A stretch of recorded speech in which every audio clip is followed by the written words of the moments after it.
Lagos, Thursday evening. In a mansion in Lekki, a man sits surrounded by wealth he can no longer keep. His name is Peter, and tonight, everything he built is collapsing. 47 missed calls, creditors, lawyers, tax authorities, everyone wants their piece of what's left. But there's one number Peter keeps staring at. Loveth, his first wife. He hasn't called her in 4 months, hasn't visited in 6. She doesn't know his empire is crumbling. Or maybe she does. Maybe she stopped caring years ago. This house cost him 40 million naira. 3 stories, 6 bedrooms, swimming pool, the kind of house that announces, "I made it," to everyone who drives past.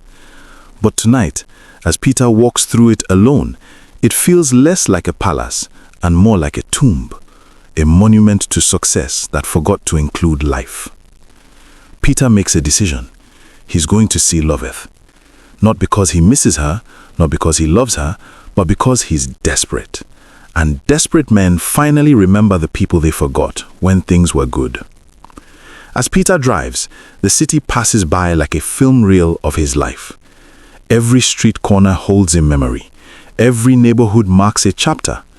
And tonight, as he heads toward Loveth's apartment in Lekki Phase 1, the past catches up with the present. If you're listening to this right now, help me prove something wrong.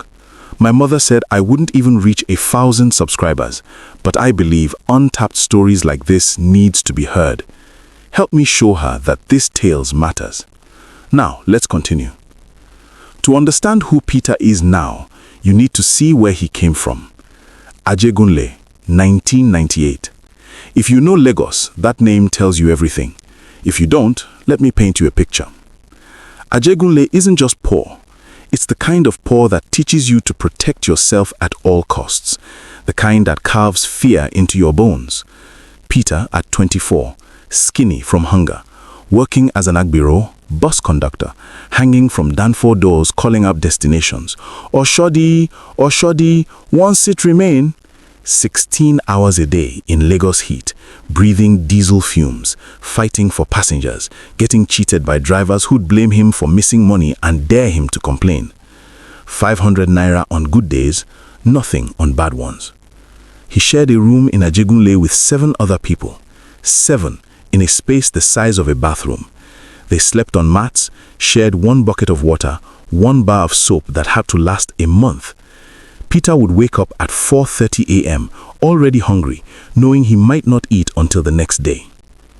That kind of hunger doesn't just hurt your stomach, it rewires your brain, teaches you that mercy is a luxury, that compassion is for people with full bellies, that if you're going to escape, you have to be willing to become someone else. But Peter had something, a dream, America, the promised land where even poor people eat every day, where hard work actually pays, where a boy from Ajegunle could become someone. So he saved, slept in uncompleted buildings to avoid rent, sold phone credit on street corners, carried pure water on his head in traffic, did things he won't talk about even now. And by 2002, he had enough for a visa. New York, the Bronx. Peter arrived with $400 and a tourist visa he planned to overstay. He slept on a cousin's couch with 2 other Nigerian men, found work washing dishes in Nigerian restaurants, cleaning office buildings at night, anything that paid cash. And Peter worked like a man possessed. 18-hour days, 7 days a week. Because in America, even though he was illegal, even though he lived in fear of immigration, he could make in 1 week what took 3 months in Lagos. For 5 years, Peter lived in the shadows, built a small business connecting Nigerian restaurant owners with wholesale suppliers, started making real money, enough to send his mother more than she'd seen in her lifetime, enough to dream about going legal somehow, about bringing family over, about the American dream actually working. And then came 2007. Tuesday morning, Jersey City Wholesale Warehouse. Peter was negotiating prices for a client when 4 ICE agents walked in.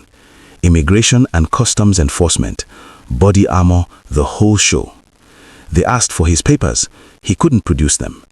They put him in handcuffs in front of everyone, in front of the Nigerian businessmen he'd spent 5 years building relationships with, in front of warehouse workers who knew his name. 13 weeks in a detention center, treated like a criminal for washing dishes, for mopping floors, for daring to want more. And then the flight back to Lagos, the walk through JFK Airport in handcuffs, past TSA agents, past American families who pulled their children closer when he passed, past the life he'd built, back to the country he'd fought so hard to escape. 13 hours back to Lagos, 13 hours to think about everything lost, the contacts, the money he had been saving, the dream of bringing his mother to America, all of it gone. When the plane landed at Murtala Mohammed Airport, they removed his handcuffs, handed him his suitcase, and just like that, Peter was back where he started. Except now he was 33 years old and carrying a shame so heavy he couldn't stand straight. He couldn't go back to Ajegunle, couldn't face the people who knew him as the boy who made it to America. So Peter slept at the airport, on benches, in corners, for 2 days until security finally forced him to leave. But here's what deportation did to Peter. It didn't break him, it hardened him, turned whatever softness he had left into steel. He made a vow on that airport bench, 3 words that would define the rest of his life. Never again poor. Peter started with nothing again, bought and sold phones in Computer Village, slept in his container shop, ate once a day, but this time was different. This time he had experience, connections, and a fear so deep it drove him like fuel. Within 6 months, he was importing electronics from China. Within a year, 3 shops. Within 2 years, he was one of the biggest electronics dealers in Computer Village.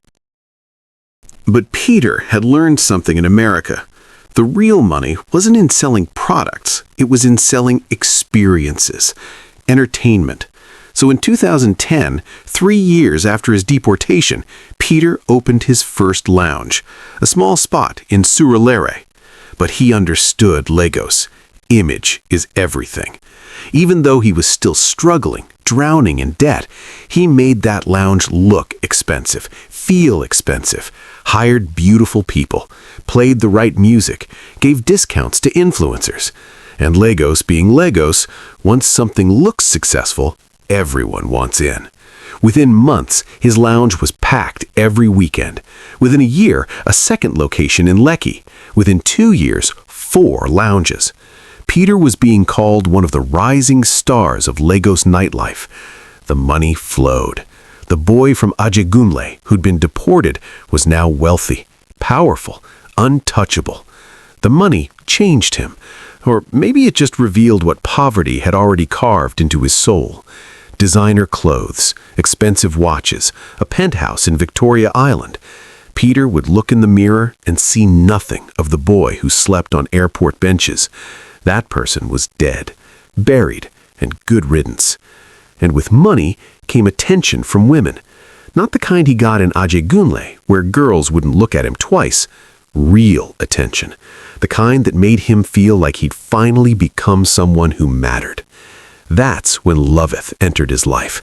Loveth Adebayo, 30 years old, soft-spoken, the kind of beautiful that doesn't need makeup. She was a nurse at Lagos University Teaching Hospital, worked 12-hour shifts caring for people who couldn't afford proper health care, went home to a small room in Yaba, where she took care of her younger siblings because their parents had died years before. Peter met her when his business partner fell ill. Loveth was his nurse. Peter visited daily, supposedly to check on his partner, but really he was watching Loveth. The way she moved between patients with patients, the way she spoke gently even when exhausted, the way she never asked about his money or his businesses. To Loveth, Peter represented security, not luxury, just the basic human need to not worry about tomorrow, to know if her siblings needed school fees, it would be there. That's all she wanted, someone stable, someone who would be a partner. They married in 2011. Small ceremony. Loveth's family was suspicious. Why is a rich man marrying a nurse? They whispered. But Loveth believed in him, believed that underneath the designer clothes was a good man who had struggled and survived. For the first year, Peter played the role well. Came home most nights, gave Loveth money for the household, listened to her talk about her day. They moved into a nice apartment in Lekki Phase 1. Loveth quit her nursing job because Peter insisted, "My wife doesn't need to work." It sounded romantic, but really it was control, because Peter had learned in Ajegunle that power comes from making people need you, from controlling resources. So slowly, he started controlling everything about Loveth's life. The money he gave her got smaller, more irregular. When she asked for more, he'd make her explain every naira. What did you buy? Why do you need so much? Making her feel guilty for needing anything, making her feel like a burden. Peter sits outside Loveth's apartment building. He hasn't been here in 4 months. His hands are shaking, not from fear, from something worse. Need. He needs her help, needs what money can't buy, and that terrifies him more than poverty ever did. But what Peter doesn't know, what he's about to discover, is that he's not visiting one wife, he's walking into a meeting with 4. Because while Peter was busy building his empire, his wives were building something too, a family, a real one, without him. Loveth opens the door. Long silence. She studies his face, the exhaustion, the desperation he's trying to hide. She knows this look. She's a nurse. She recognizes when someone is here because they have nowhere else to go. Peter, it's been 4 months. He looks at the ground. "Can I come in?" Another long silence. Finally, "You should come in." They sit. Loveth offers water. Peter takes it with shaking hands, and then he starts talking. Not about how she's been, not about her health, the high blood pressure she developed from stress that he doesn't know about. He talks about his problems. His business is failing, the debt, the looming bankruptcy. He talks like she's a therapist, not a wife he abandoned. Loveth listens, her face neutral, arms crossed, years of her own pain sitting between them like a third person. And then Peter says it, the words that will change everything. Loveth, I need you. I need your support. We're family. Family helps each other. Loveth stays quiet for a long moment. Then she reaches for her phone. Peter watches, confused. She types something, sends it. Within seconds, her phone starts buzzing, messages coming in rapid fire. Peter can't see the screen, but he sees her face, the slight smile, the first real expression since he arrived. What Peter doesn't know is that Loveth just sent a message to a WhatsApp group. 3 words. He's here. Now. Loveth walks to the door, opens it, and Peter's world tilts on its axis. Ada, his second wife, the fashion designer he married in 2013, the widow with a daughter he'd promised to help. She walks in, sees Peter. No surprise on her face, just calm acknowledgement. "Hello, Peter." Sarah, the young one, the graduate with business dreams he'd promised to mentor. She walks past him without a word, stands next to Ada. Judith, the soldier's widow, the one whose husband died serving Nigeria, the one Peter had called himself helping by marrying. She closes the door softly. The click sounds like a prison gate. Peter is surrounded by his 4 wives, together in the same room for the first time. The secret he'd kept for 15 years, the compartmentalization he'd maintained so carefully, the separate lives he'd built, all of it collapsing in Loveth's small living room. His mouth opens, no words come out. To understand this moment, you need to see what Peter never knew, how 4 isolated women became sisters, how they found each other, and how they've been preparing for this exact moment for 5 years. It started in 2019. Loveth was at her old hospital visiting a friend, overheard 2 nurses talking. "That's Peter's wife," one said, pointing at a woman walking past. Loveth looked, saw Ada, younger, tired, 3 children trailing behind her. Loveth's heart stopped. She followed at a distance, watched Ada get into a taxi, got the address from the driver's logbook through a friend. 3 days later, Loveth showed up at Ada's door. Ada opened it, saw a strange woman. "Can I help you?" Loveth's voice cracked. "I'm Peter's wife." Ada stared, blinked. "So am I." They sat in Ada's small parlor and talked for 6 hours, comparing stories, the same promises, the same neglect, the same patterns. Ada had married Peter 2 years after Loveth, had 3 children with him. He promised to fund her fashion business, never did. Visited maybe once a month, sometimes less. Gave just enough money to keep them barely surviving. Loveth asked the question they were both thinking. Are there others? Ada's eldest daughter, Joy, 15 at the time, overheard. Mummy, maybe we should find out. Joy was young, understood social media, started searching, found Peter tagged at a restaurant with a young woman, too comfortable, too familiar. Joy showed her mother. Ada recognized the location, Aja. She and Ada decided to investigate. They found Sarah's address, watched the house, saw Peter arrive, saw him enter like he lived there, waited until he left, then knocked on the door. Sarah was 27, had been married to Peter for 3 years, believed he was his only wife, believed he was mentoring her, building her business dreams. When Loveth said, "We're Peter's wives," plural, Sarah had to sit down, her whole reality reorganizing. "How many?" Sarah whispered. "At least 3, Ada said, "that we know of." They pieced it together. Peter had married Loveth in 2011, Ada in 2013, Sarah in 2016, each one believing she was his only wife, each one kept separate, different neighborhoods, different days, a rotating schedule of abandonment. And then Sarah remembered something. Peter's mother's funeral in 2018. She'd attended, remembered an elderly relative mentioning his wives, plural. At the time, Sarah thought she misheard. Now she understood. "There's a 4th, Sarah said. They found Judith through Peter's mother's relatives, the soldier's widow, the respectable 4th wife Peter married to honor his promise to a dead friend, the one Peter visited least because her husband's memory made him uncomfortable. Judith opened her door to 3 strangers, but when Loveth said, "We need to talk about Peter," Judith knew. She'd always known something wasn't right. Peter's rare visits, the small money, the way he never integrated her into his life. She told herself it was enough, that security mattered more than presence. But she knew. "Come in," Judith said quietly. "I was wondering when this conversation would happen."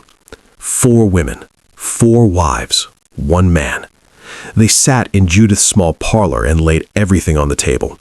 The wedding dates, the promises, the money or lack of it.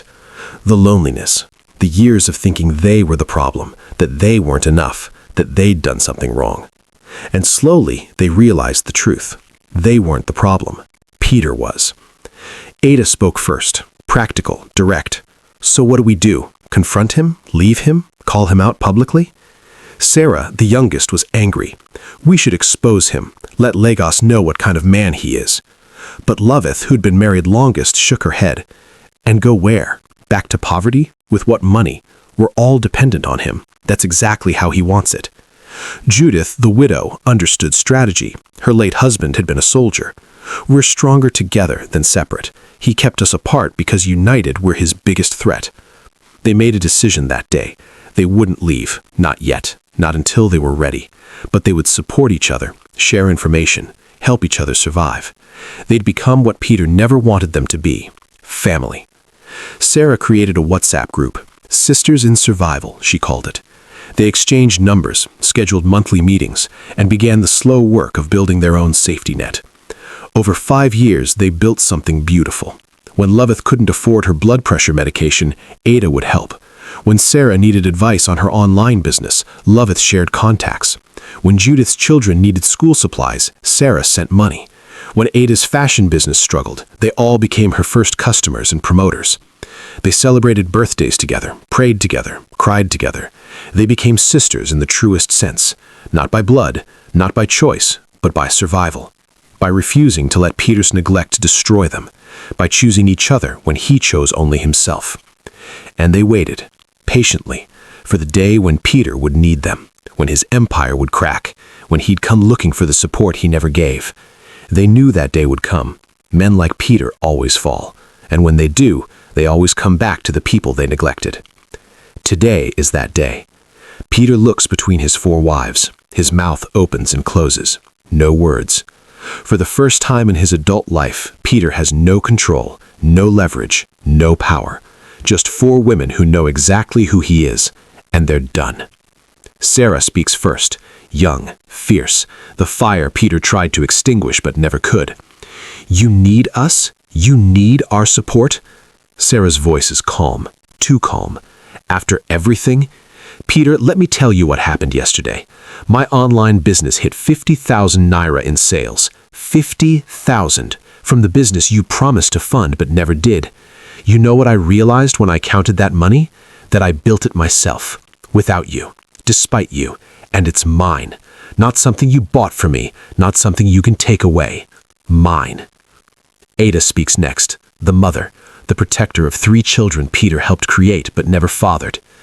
My daughter Joy asked me last week, why doesn't Daddy love us? She's 19 now, Peter, 19, old enough to know when someone doesn't show up. You know what I told her? I told her, your father loves money more than people. And you know what she said? She said, that's sad, Mummy. He must be very lonely. Even my 19-year-old daughter has more wisdom than you, more compassion, more humanity. Judith speaks next, quiet, measured, the soldier's widow who knows what real men look like. My late husband was a soldier. He died in Borno State fighting Boko Haram.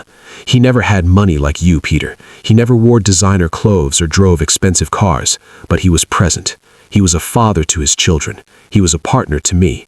Every night he came home exhausted, covered in dust, and he'd still play with our children, still ask about my day, still show up. You have everything he never had, but Peter... Judith pauses, letting the words land. You're rich. He's dead.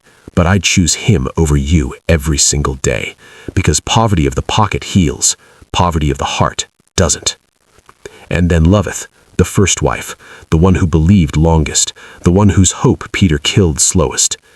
You said we're family, that family helps each other. Loveth's voice is soft, tired, but steady. You're right, Peter, but you stopped being family years ago. You became something else, a landlord we pay rent to with our dignity, a creditor we owe for basic survival. You're not family. You're a stranger who happens to be legally connected to us. She gestures to the other 3 wives. They are my family. Ada, Sarah, Judith, these women who you tried to keep separate, who you thought would compete for your scraps. They saved me, Peter. When I couldn't afford my medication, they helped. When I was drowning in loneliness, they pulled me out. When I forgot how to laugh, they reminded me. For 5 years, we've been family, without you, despite you. Peter tries to speak, to explain, to manipulate, but the words die in his throat, because his words have no power here. His money has no power. His status, his success, his carefully constructed image, none of it matters. He's just a man, a scared, failing, desperate man. And these 4 women see him completely. Sarah pulls out her phone, shows him screenshots. This is our WhatsApp group, Sisters in Survival. For 5 years, we've been sharing the little you give us. When one of us couldn't afford something, the others helped. We've been family, Peter. Without you, we built what you destroyed. We created what you refused to give. Community, support, love, actual love. Ada continues, her voice matter-of-fact, stating truths, not accusations.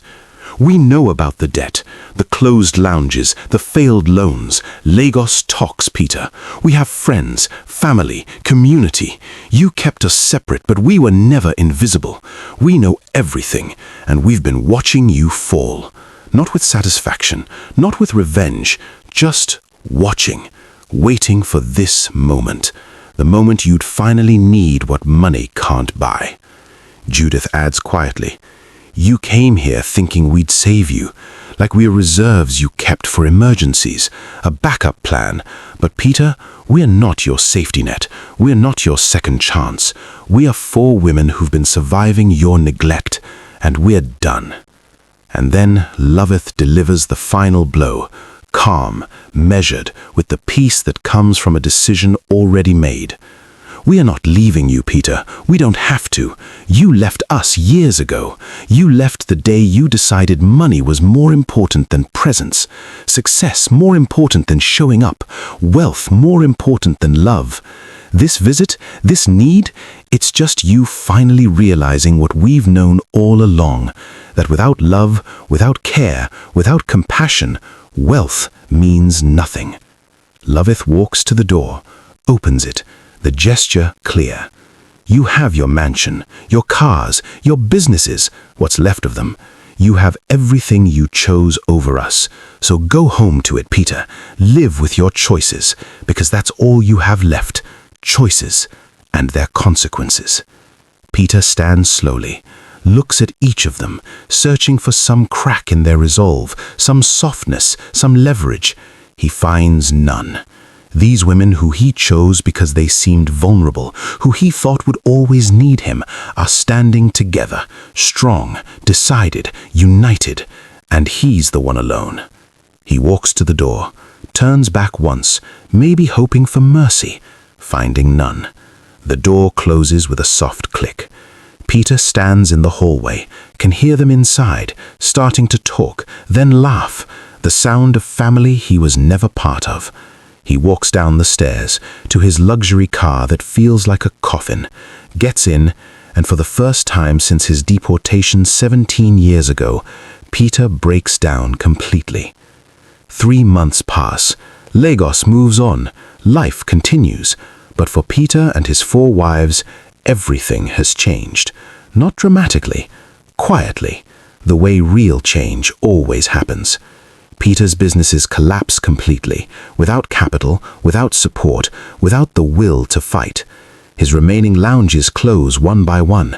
The mansion goes into foreclosure, cars repossessed. The lifestyle that seemed permanent evaporates. By December, Peter is in a 1-bedroom apartment in Ikeja, not Ajegunle, but closer to where he started than he ever wanted to be again.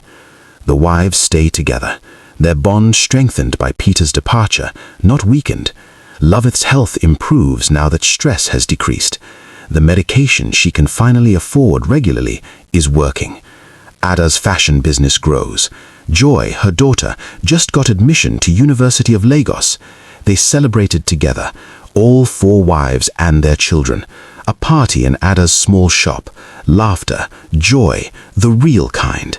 Sarah's online teaching business is expanding. She has 50 students now across Nigeria.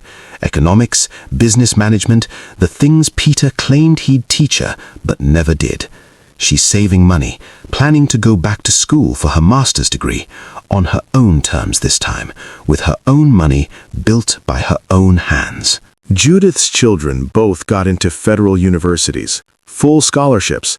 Between their mother's determination and their late father's military benefits, they made it. Judith cried when the acceptance letters came. Relief, victory, pride. Her children wouldn't start adult life desperate and hungry like Peter did.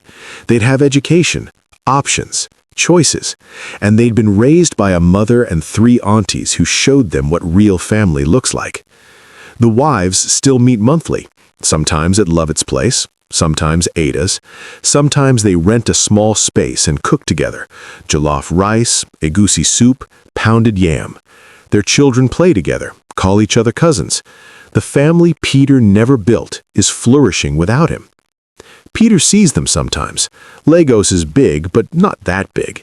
He'll spot them at the market, walking together, laughing at something, or at a church event, their children playing together, the family he never built, now built without him. And he realizes what he lost, not 4 wives, but the possibility of love, of community, of being part of something real. Late at night, Peter lies awake in his small apartment. Ceiling fans squeaking, neighbors arguing through thin walls. He thinks about his journey, from Ajegunle to America, to deportation, to empire, to collapse. Such a long road, so much struggle, so much ambition. And for what? To end up alone, haunted by choices he can't undo, surrounded by silence that used to be family. Sometimes he drafts messages to Loveth, apologies, explanations, requests for forgiveness, but he never sends them. Because what would he say? I'm sorry I chose money over love? I'm sorry I thought providing financially was the same as showing up? I'm sorry I let fear of poverty make me poor in the ways that matter. The words feel hollow even in his mind. He thinks about his mother often. She died wealthy, in the house he bought her, but alone. He'd been too busy building his empire to visit regularly, too busy collecting wives to be a son. She died with a nice house and an absent child, just like his wives lived with a rich husband and an absent partner. The pattern repeats, the lesson learned too late. Peter's former friends don't call. His businesses are owned by creditors now. His name, once associated with success, is now a cautionary tale. You know Peter? People say in Lagos. Had everything, lost it all. And you know why? He forgot that money can't love you back, can't support you when you fall, can't show up when you need someone. But his wives, Loveth, Ada, Sarah, and Judith, their names carry different weight now. They're known not as Peter's wives anymore. They're the four sisters, the women who chose each other, who built strength from suffering, who turned isolation into community. Other women in similar situations reach out to them, ask for advice, for support, and they give it because they understand. Loveth volunteers at her old hospital again, not as a nurse, her health doesn't allow full shifts, but visiting patients who have no one, sitting with the lonely, being the presence she wished Peter had been. She says it helps, reminds her that even in modest means, she's rich in ways Peter, with all his money, never was. Ada's fashion business, the one Peter promised to fund but never did, is growing steadily. Small, modest, but real. Joy helps with social media, mother and daughter working side by side, building something brick by brick. Ada says she's glad Peter never funded it. This way, I know it's mine, not something he bought, something I built. 6 months after that November evening, Peter sees them again. ShopRite parking lot. All four wives loading groceries, their children helping, laughing about something, living. He watches from his small car, no longer the G-Wagon, just a used Camry. Watches the life he could have participated in moving forward without him. One of Judith's sons drops something. Peter's instinct is to help. He starts to get out of his car, but Sarah looks up, sees him. Her eyes meet his. No hatred, no anger, just nothing. She looks away, says something to the others. They don't look. They just continue loading. Peter gets back in his car. That's what hurts most. Not hatred, not revenge, just indifference. He's become irrelevant to the people who should have mattered most. A chapter they closed, a lesson they learned, a cautionary tale they tell but don't dwell on. It's Thursday evening in Lagos again, 6 months since that confrontation in Levitt's apartment. The heat is breaking. Traffic is thinning. In Lekki Phase 1, 4 women are gathered, planning next month's meeting, deciding whose house to meet at, laughing about something one of the children did, being family. In Ikeja, in a small apartment, Peter sits alone, not hungry for food, but starving for connection, not poor in the way he feared, but impoverished in ways he never imagined. He survived Ajegunle, survived deportation, built wealth, and in the process of protecting himself from poverty, he created a poverty no money can fix. There's no redemption here, no moment where Peter finally gets it right, because some lessons come too late. Some doors once closed stay closed. Some choices once made can't be unmade. Peter understands now what his fear of poverty did to him, how it carved out his humanity, how it taught him to survive but not to live, how it made him protect what he had so fiercely that he destroyed everything worth having. But understanding doesn't change the past. It just makes the present harder to bear. Peter's story isn't unique. The details are his, but the lesson belongs to all of us. That success without compassion is just expensive loneliness. That you can climb all the way to the top and find nothing there but air and regret. That the people you neglect on the way up won't be waiting on the way down. That fear can teach you to survive, but not to live. 4 women chose each other, chose community over a man who offered money but gave nothing else, chose dignity over desperation, chose healing over hoping he'd change. And in choosing each other, they taught a lesson Peter will spend the rest of his life understanding, that love isn't what you have, it's what you give. And if you give nothing, eventually you have nothing, not because it was taken away, but because you threw it away yourself. So I ask you, whoever you are, wherever you're watching from, what are you building? An empire or a family? Wealth or treasure? Are you so busy protecting what you have that you're losing what matters? Are you so afraid of one kind of poverty that you're creating another? Don't let fear make you forget how to love. Don't let success make you forget how to show up. Don't let wealth make you poor in the ways that matter most. Peter chose fear. Loveth, Ada, Sarah, and Judith chose each other. And in that choice lies everything you need to know about what makes a life rich. Not the size of your bank account, but the size of your heart. Not what you own, but who you love, and whether you show up for them every single day.